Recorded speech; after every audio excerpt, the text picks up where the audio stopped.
Hey, here I am with Jason Wells. Jason is a lawyer. He's also a licensed real estate agent here in our office in Tempe, Arizona.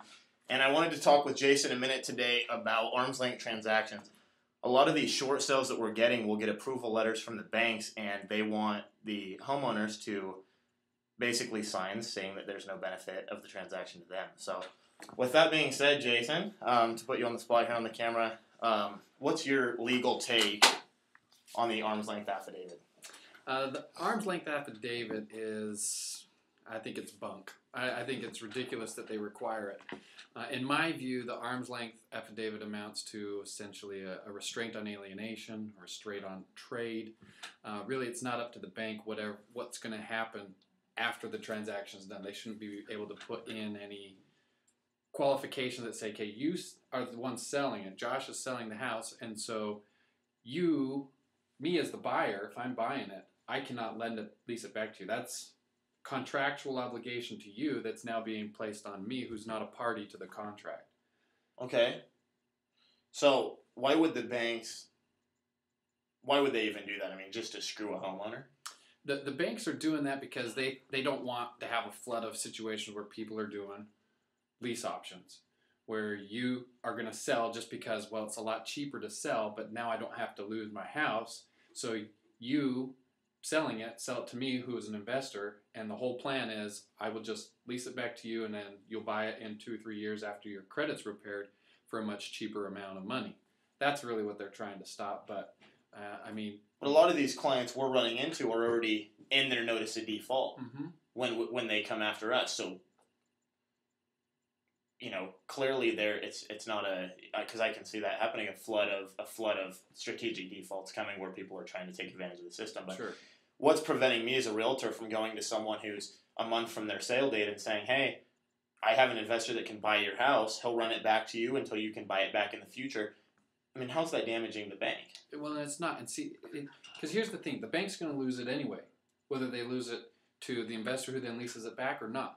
The bank should have no interest or not be meddling with the future transaction of that house, of anything that's going to go on. In fact, think of how much it benefits everyone else if this homeowner who's distressed has an investor who comes in and is able to buy the house, let them stay in the house, let them then later buy it back, so the person has saved their credit through the short sale, doesn't have to be uprooted from their home, so the family's in a much better situation. The investor's going to make some money on the side going through. The bank's going to make, the same amount that they would with any other short sale that were to happen, and then the family gets to buy it back again, benefiting banks, benefiting the homeowner, benefiting the us. It's a complete win-win for everyone, and it's, in my view, it is an unenforceable affidavit that the banks are asking homeowners to sign.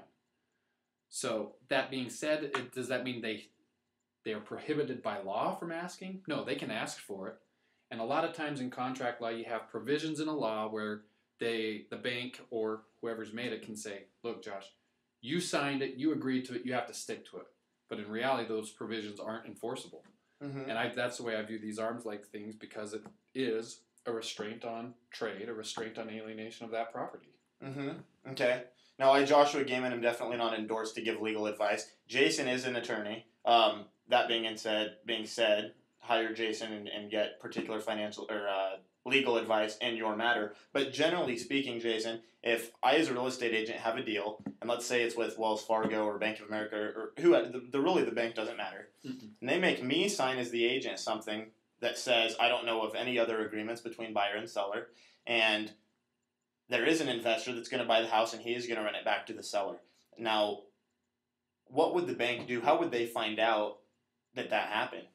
Ladder the fact. Yeah, the whole thing about it is they want a deep pocket, right? They know that if they can get you to have on some charge later on, like if they can get you on as having defrauded them, that they can get some money back because the brokerage and the insurance and everything's there, whereas it's not going to be there with the homeowner. Mm-hmm. So the reason they do that is they want a deep pocket if they ever go after it.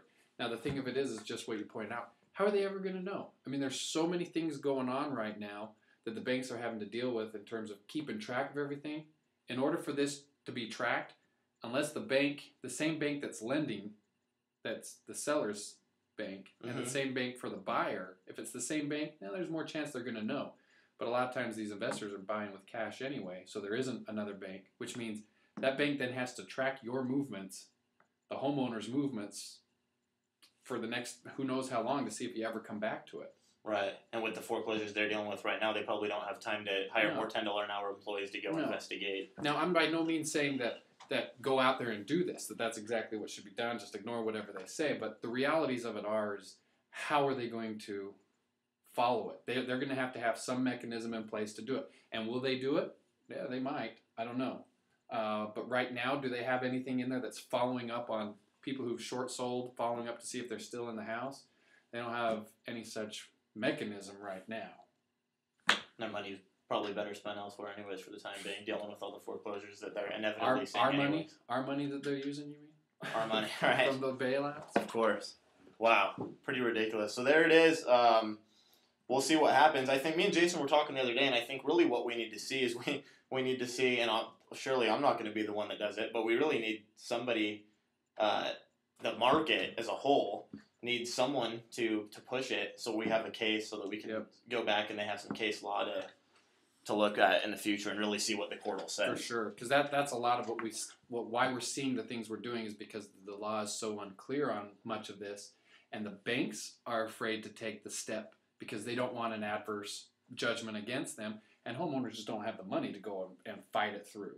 So right now it's just kind of like this who blinks first situation, you know? Right. Well, there you go. I hope that helps you guys out. We'll continue to fight banks and help homeowners in every way we can. If you need any legal advice, Jason Wells. If you need any real estate advice, Jason Wells. And myself, I think I know a little bit. So if we can help you out in any way, give us a holler. Click the link below.